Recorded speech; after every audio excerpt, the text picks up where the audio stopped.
Welcome to Hi Rasmus and Friends, Stories Behind the Science, hosted by Hi Rasmus, the leading clinical platform for ABA therapy. Each episode highlights inspiring stories from experts and individuals with unique perspectives. Join us as we explore valuable insights and foster empowerment within the autism community. Hey everyone, and welcome to another episode of Hi Rasmus and Friends. I'm your host, Amy, and today I'm honored to be joined by someone whose journey is both deeply personal and incredibly impactful, Armando Bernal. Armando is a BCBA autism advocate and founder of his own ABA company.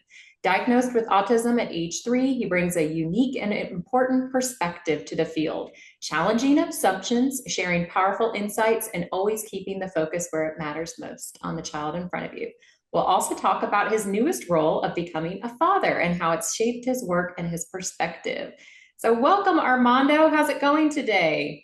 It is going very well. Thank you so much for having me. It's such a pleasure to be here today. Yes, we're so glad to have you back. So Armando did a wonderful webinar with us in April, and that's on our YouTube channel as well, if y'all want to watch that afterwards. But we'll go ahead and dive right into our questions.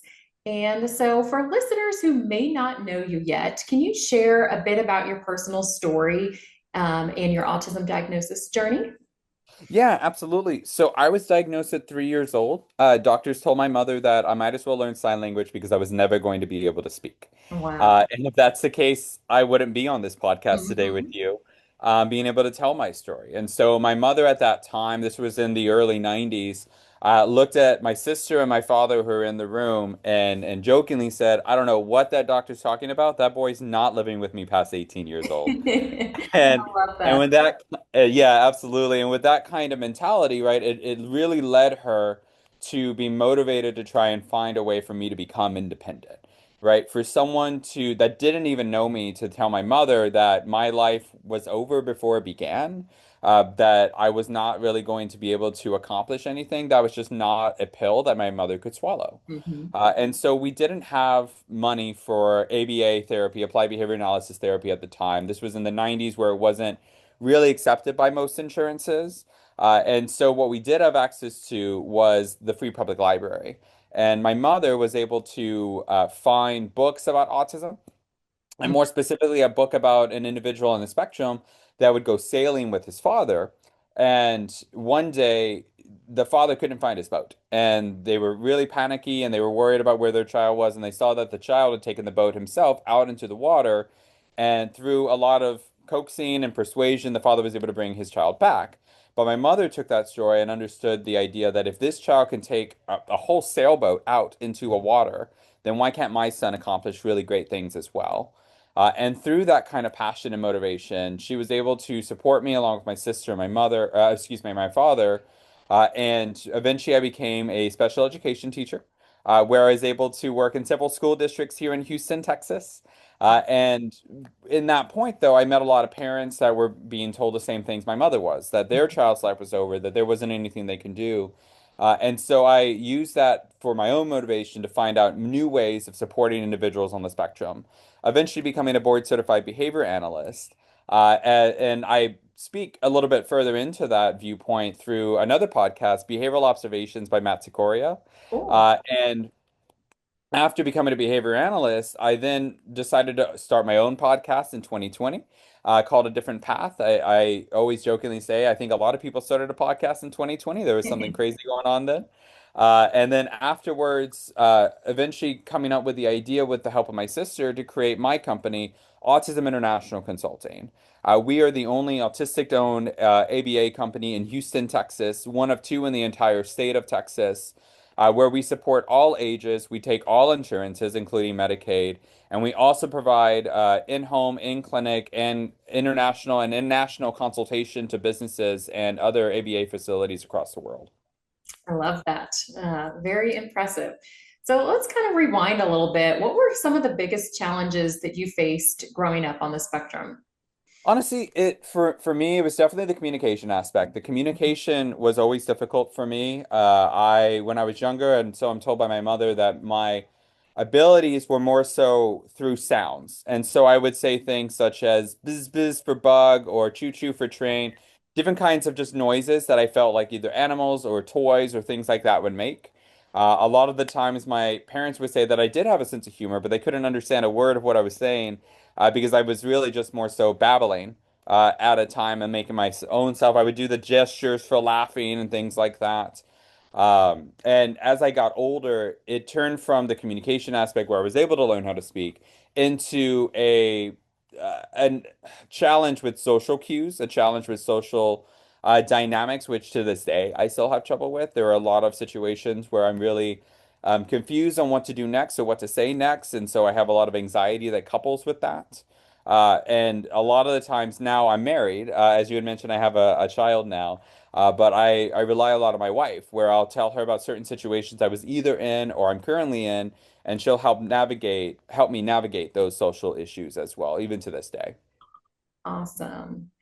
Well, so you talked about your wife. You also mentioned your mom and sister. So those might be some of the people, but I am curious, like, were there any pivotal people, or experiences that helped shape your view of what was possible? Right, absolutely. And I say this a lot of the times in different kinds of presentations and things like that. I really do believe, and I think this is because of my family, that it is the support system that an individual has that makes a person who they are, rather than maybe a diagnosis, rather than maybe something that is really supposed to hold someone back in that sense, right? There is a big difference between having a support system that truly cares about you and a support system that really ha wants nothing to do with you. And so I usually try to mention that if whether you're a parent, a guardian, a professional, if you can really believe in an individual, that's what truly matters for someone to reach successful change and independence in their life. Hmm. Regarding people in my life, as you had mentioned, my mother, my sister, my father, now my wife, my current friends, and honestly the coworkers and the employees I work with, right? I literally could not have the life I have without them because of how truly amazing and passionate they are. I then am continue to be motivated. I am then continue to grow in my own abilities, my independence, and I'm just truly thankful each and every day for each one of them. That's awesome and very sweet. And I don't know if your sister mentioned, but I got to meet your sister in person at Texaba. Did you We, really? yes, she came up to our table and we had a wonderful chat. I think it was the days after you had your baby. So Yeah, that was my first question was, how's the baby? How's he doing? yeah, yeah. And she's was beaming and so proud of you also. So that's wonderful that you have such a great support system. Yeah, she's been such an incredible partner for my business and truly my entire life. If ever there was something that went wrong or something that was challenging or something I just didn't want to do, she's like a second mother to me, honestly. She has just been my rock through all these years. Love that. So I am curious, and I know you're pretty transparent, so hopefully you don't mind any of these questions, but how would you say being autistic has shaped the way that you view the world and now possibly even the field of ABA? Do you feel like it gives you a different perspective and it might be hard than others? But yeah, just kind of share that with us a little bit. Yeah, absolutely. Honestly, I believe it has. And so I get a lot of different kinds of opinions and conversations through this kind of question.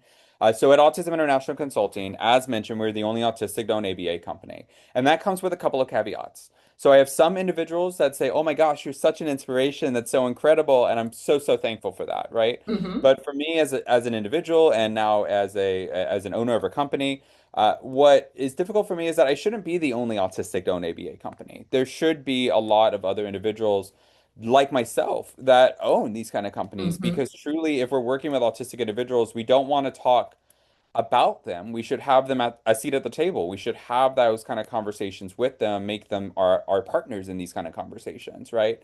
So through my own lens of autism and my diagnosis, a lot of the times my therapists understand this and so do my BCBA, my board certified behavior analysts, that we look at our patients more so as partners, that we ask them if they're able to, what do you want to work on? What are challenges that you feel you have?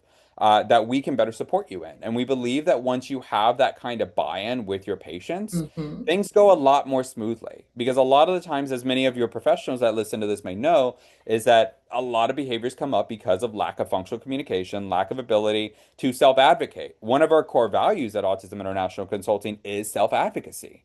We Hmm. want to make sure that our individuals are able to promote their wants and needs effectively. And Hmm. more so, we push it further by bringing the parents into that room as well and say, hey, what is it you also want to work on? And by bringing these parents in, these guardians in, and having what we believe should be weekly parent meetings, guardian trainings, whatever you may call it, at your organization, it really makes a difference because it helps Absolutely. bring everyone to the table. And it also, and we may get into this later, removes any kind of stigma that applied behavior analysis has. A Hmm. lot of our parents come to us and have these concerns of, well, I heard on social media, I read a blog post, I have a friend, I have a cousin, sister's aunt's brother that said XYZ thing about ABA, I'm unsure about it. But to your point, if someone like myself that can be very transparent with a parent goes and have a conversation with them, we are much more likely to see success than if we try to hide anything away, if you will. Absolutely. So you mentioned that you kind of started out in education or special education, and then tell us, how did you then pursue your career in behavior analysis, or how did you kind of find out about ABA, and where did that journey start? Honestly, for those that may or may not know Matt Sikoria, I told him this in his podcast. I actually learned it from him. So Okay. it as a board certified behavior analyst, I really kick myself now on how I was as a special education teacher. An example of this, and maybe other of your followers will listen to it and understand. I had a student at the time that was throwing a tantrum. Hmm. And I was doing my best to be like, look, I'm gonna move on. I'm not gonna deal with this tantrum. Like you can reset and recover.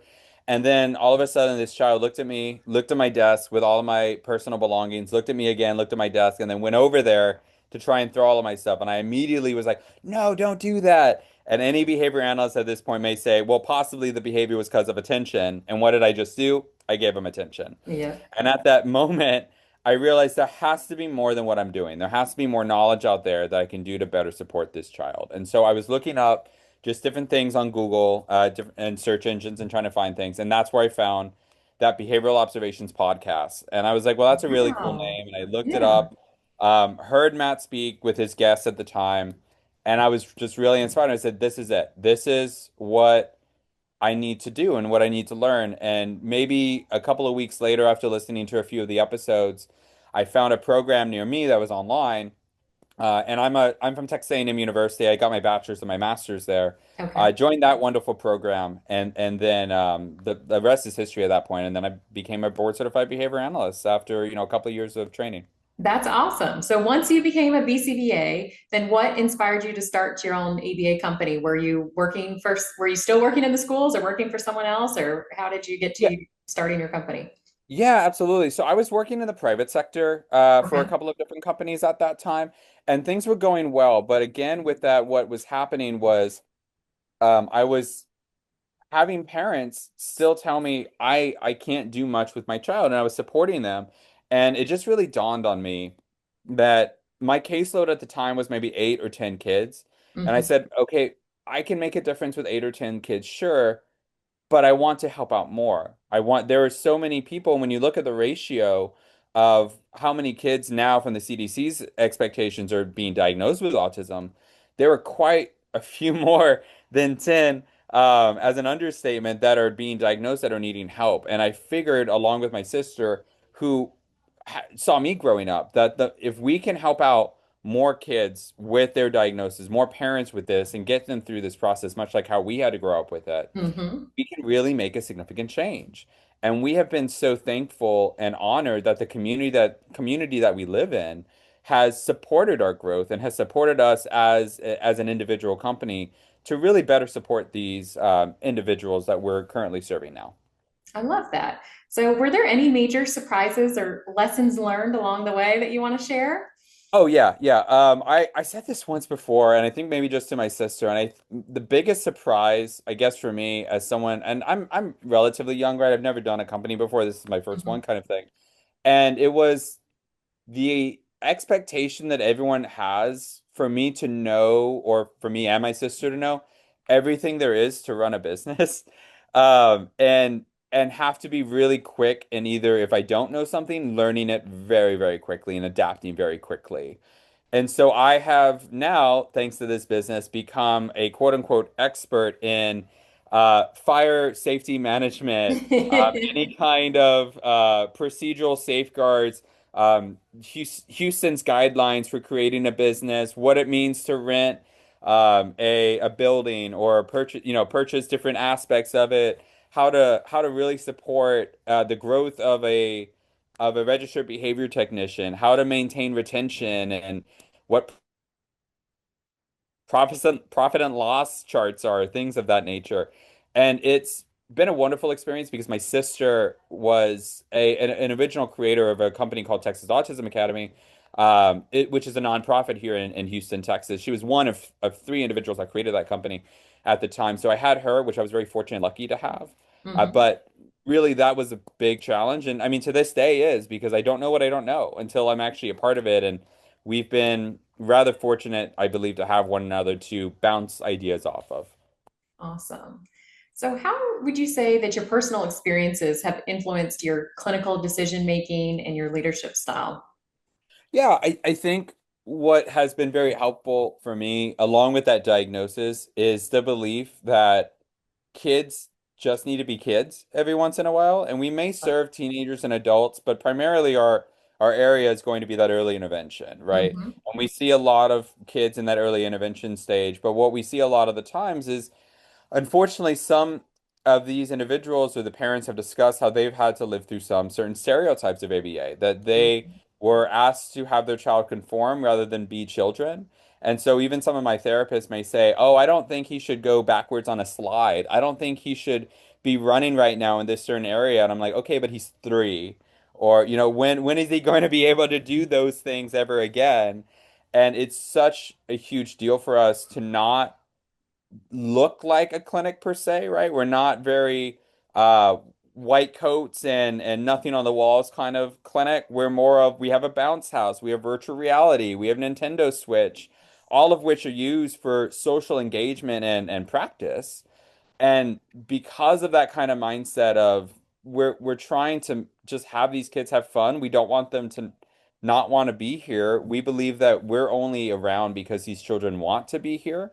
That it's in our best interest to support those individuals and grow them from that level. Absolutely. Well, your facility sounds like a blast. And I think that you had great wisdom and insight to see that even prior to becoming a dad. I mean, I know you have a baby now, but a baby is much different, than a 3 or Yes. 4 year old. But I would see that oftentimes, and it's not their fault. But I would see young techs that maybe hadn't been around children as much, and they're setting these expectations that I'm like, I don't know that a neurotypical child would be able to do that. Right.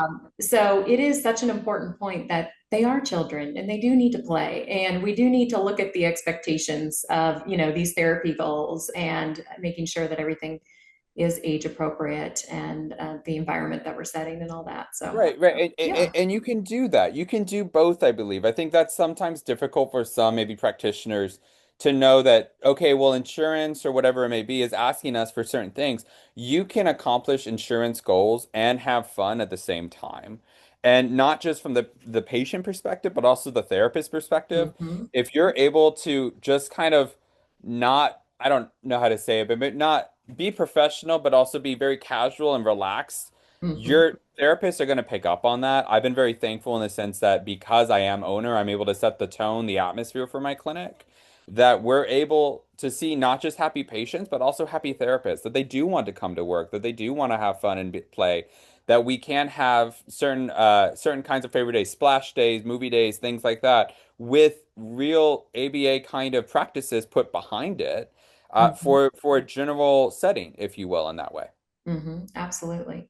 So, are there any guiding values or missions that set your company apart? I know you talked about self-advocacy being important, which it is. So, are there anything else that you want to share about your company? Yes, absolutely. So, as I had mentioned, our core values here are going to be self-advocacy. Mhm. Absolutely. To your point, you mentioned my transparency. Our company is also based on transparency. So anytime that a parent asks a question or wants to see us or has a concern, we are all ears. We share with them what is happening. We have cameras throughout our buildings. We believe that safety is Mhm. priority for us. And so we want to make sure that everything is being monitored accordingly through HIPAA regulations. What we have also tried to focus on is our staff mindset, which for us, our core value means curiosity, is that we want our therapists, our BCBAs, or other managerial staff to ask questions, to have concerns, to bring up different kinds of good points and ideas, because if we just have maybe stagnant staff, there's no way Mhm. for us to change, grow, and adapt to the world around us. ABA, as many of your listeners may know, is ever changing every single day. And the best way of growing is to bring everyone to that table and try and hear out different kinds of viewpoints. And that's really significant to us. And finally, our last core value is going to be innovation. And that's what we believe we're doing here as an organization at Autism International Consulting, is that we want to promote this idea that ABA can be a positive experience, that we can move past these stereotypes and add in new things that maybe are not typically done, such as our virtual reality, our use of technology, our use of going into the community and promoting ABA in those certain areas. We've gone several times to the Houston Zoo, to other big organizations here in Houston, to promote ABA in there. And because we're able to bring it into a generalized setting, our parents are so thankful because they're able to gain memories and experience with their children they thought they were never going to be able to have. That's wonderful. And I love that growth mindset that it's not just for the clients, but it's for your staff also, because that Mhm. cycle is going to just be a benefit each other and kind of work in tandem with your company. So wonderful. Well, what advice would you give to others on the spectrum who are considering a leadership role or career in ABA? And do you have people reach out to you now? Like, do you have other I do. RBTs or I okay, do. I cool. do, and I'm just oh my gosh, it's such a dream come true. Because of the fact that it started with just myself and my sister, and we've Hmm. grown now, and we're still a rather small company, about 30 something employees, but in our in employment, we have several other autistic registered behavior technicians, behavior analysts, and assistant behavior analysts. We are always looking for new employees, whether they're neurotypical, neurodiverse, it doesn't matter to us, that believes in that mission that a diagnosis is not what makes a person, it's what they do after the diagnosis. And we've been so thankful to have people reach out to us and ask us questions, consult and things like that. And my biggest message for other autistic individuals is just go for it. If you have a dream, if you have an idea, the worst that could happen is somebody tell you no, right? Hmm. But the best thing that could is that your dream comes true. My dream came true. I was able to create this amazing organization and do so in the name of family, in the name of success and independence for each one of our patients. And I honestly couldn't see my life without the wonderful joy it has been to see so much independence reach so many different individuals that we've served and continue to serve to this day. Wow, so encouraging and inspiring. So thanks for sharing all that. Well, Thank I you. want to talk about becoming a dad. So congratulations on Thank that. you. I will share with our viewers. I think I shared a little bit at the beginning, but so I had was trying to book Armando for an autism awareness webinar. And I remember you had thrown out two dates, and then you said, and then you were going to be out because your wife was having a baby. And I immediately went with that first date because I'm thinking, oh no, what if she goes Yep. early? Yep. So we were so happy to have you for that webinar. So excited, but it's just been 2 months. So this is new. This is exciting. So how Yes. has this new role changed or expanded your perspective on life and your work in this short amount of time? Oh my gosh, it truly has, just beyond belief. The honestly, for again, full transparency here, literally the day she was born, I cried.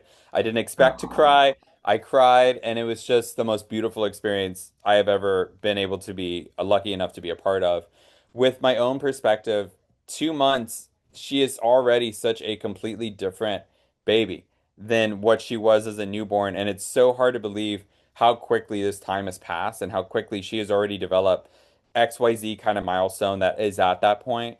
And through my own perspective now as a business owner, I definitely have a lot more understanding of what a parent may be going through regarding Mhm. activity or regarding some kind of request I may be making to that parent. But at this point, even though she's younger, it's also been important to me to have a sense of that empathy, to understand and try and support and be even more transparent than what I already was with my parents and my therapist. And through, again, that kind of guidance, now we've been able to lean more toward how do we make this organization, Autism International Consulting, more fun? How do we make it more exciting, more enjoyable, not just for the children, but also for the parents? How do we make them feel that we are safe, that we are welcoming, that we are well inviting?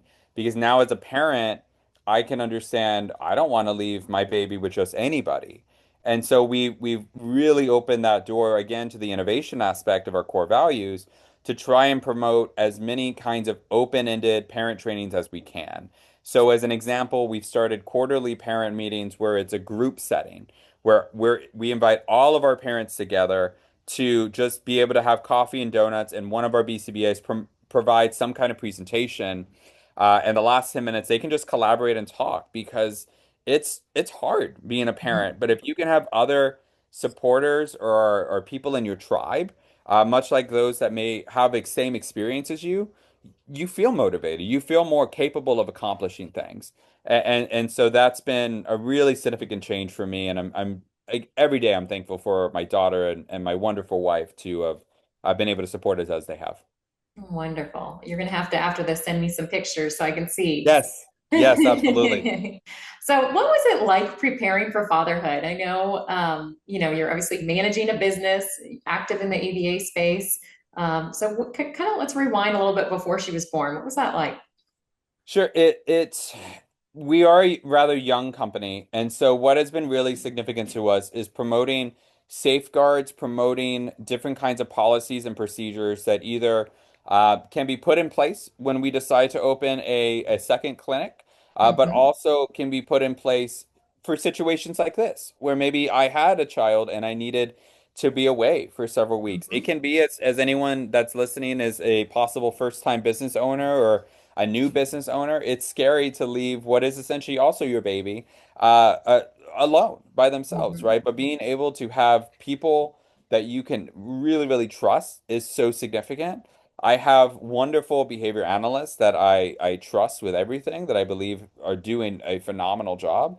And because I am still well a part of this organization in the sense of how things are running, I've been really able to mold it to a kind of perception that I want us to be able to be seen as. Hmm. And as again, preparing for fatherhood, it wasn't just my family, my own personal family that was supporting me. It was also, thankfully, the employees as well that said, we got this, Armando. We can take care of this. You go be a father. And having that kind of belief from your own employees Hmm. and having that connection is just really a truly wonderful experience. Awesome. So, do you think that your personal and professional experiences will shape how you parent? Yes, 100%.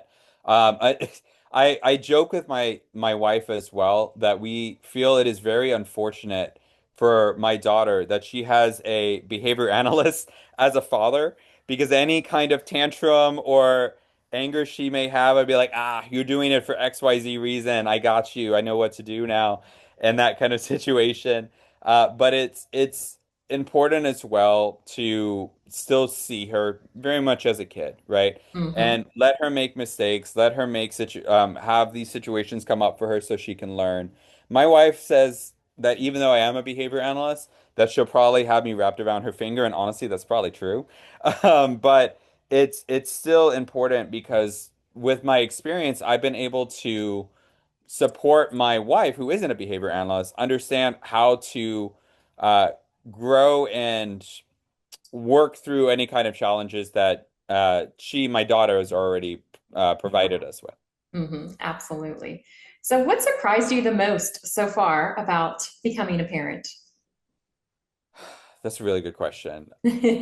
Honestly, how fast time moves, how that's been the surprising thing that it feels like just yesterday she was born, and that's always something that I've heard throughout my life. Oh, it just feels like yesterday you were, but it really is true that she's already, and we have these weekly or monthly updates with the pediatrician, and they're like, "Oh, she's this many inches now. She's this weight now." And I'm like, "Golly, you were not like that yesterday." And that kind of situation. And it's been exciting, but maybe also for any parent, maybe also heartbreaking in the sense that this is the only time you're going to have this moment with this specific child Mhm. that we have a nightly routine now where I feed her and then I hold her and I sing to her right before I put her to sleep.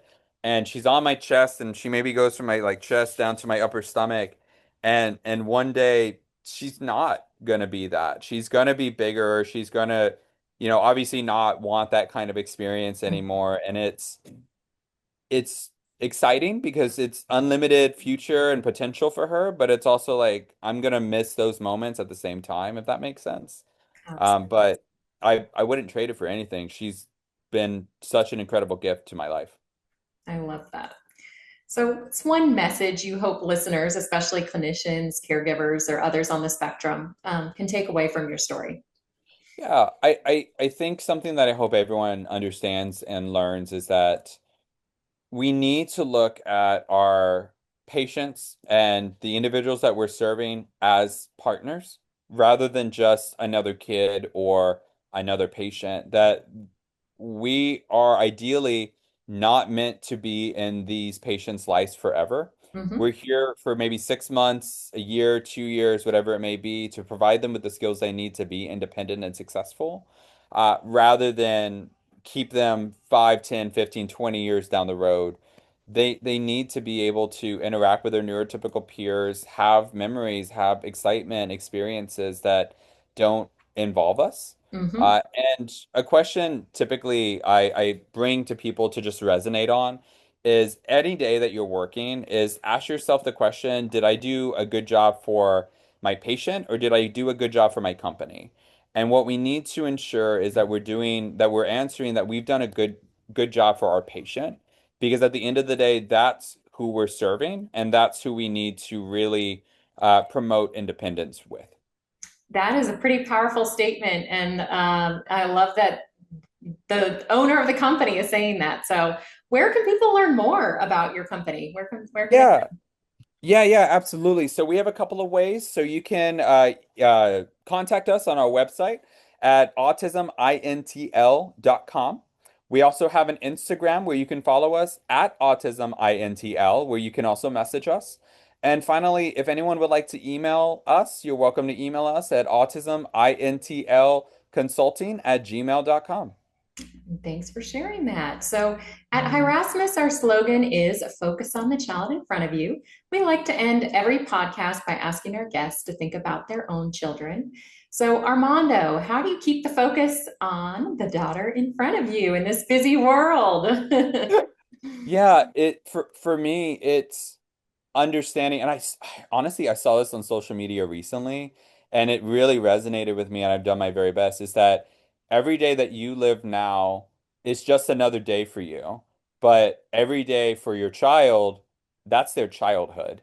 Wow. And so that really hit hard with me. And so I've tried to leave work at home. And if she is needing to be held or, played with or sung to, the world stops and I need to be there for her because she only has, these kind of few years or these moments to experience that childhood.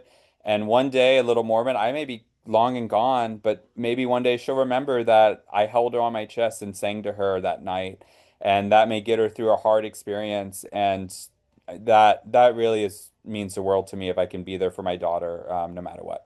So sweet. Well, thank you so much for sharing your story, Armando. I know that you've just been such an inspiration to so many listeners. And thank you, listeners, for tuning in to today's episode. I hope Armando's story leaves you as inspired as it left me. And as always, remember to focus on the child in front of you. See you next time on Hi Rasmus and Friends. Bye. Thanks for joining us on Hi Rasmus and Friends, Stories Behind the Science. If you enjoyed this episode, please subscribe to our podcast and leave us a review. Your feedback helps us continue to share inspiring stories and foster empowerment within the autism community. See you next time.